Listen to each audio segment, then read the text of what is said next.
Gəlin etiraf eləyək ki, xanım olduğuma görə demirəm, amma bu gün xəyanətin qurbanları daha çox qadınlardır, nəinki kişilər. Və qadınlar öz hüquqlarını təmin eləmək üçün məhkəməyə müraciət eləyirlər.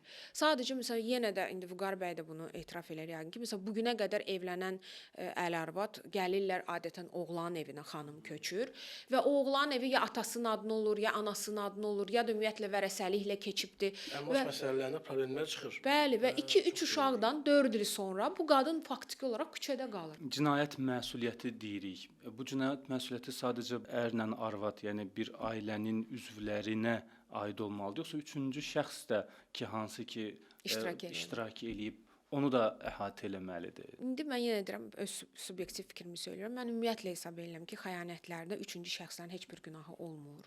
Yəni çünki hər bir şəxs özü qərar verir bu prosesdə iştirak eləmək.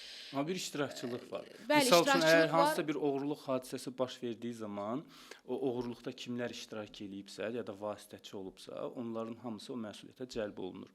Amma bu cür məsələdə üçüncü tərəf təmizdir ya da heç bir günahı yoxdur, sadəcə onu eləyənin günahı var.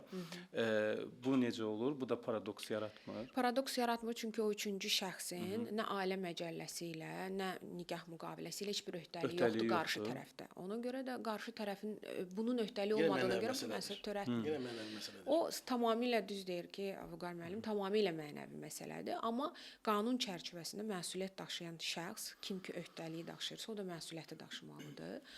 Və mən sizi inandırım ki, %90 bu üçüncü deyilən əgər xanımlardırsa, onlar deyirlər ki, kişi gəldi mənə dedi ki, mən boşanma ərəfəsindəyəm. Ya da ki, yola evli gedirəm. deyiləm, aldatdı məni. Ümumiyyətlə, bəli. Gəlin hesab eləyək ki, çox evli adamlar bu gün heç üzük taxmırlar. Halbuki xarici ölkələrdə alyans taxmaq şərtdir. Onlar buna evlilik üzüyü deyirlər və çıxartmırlar.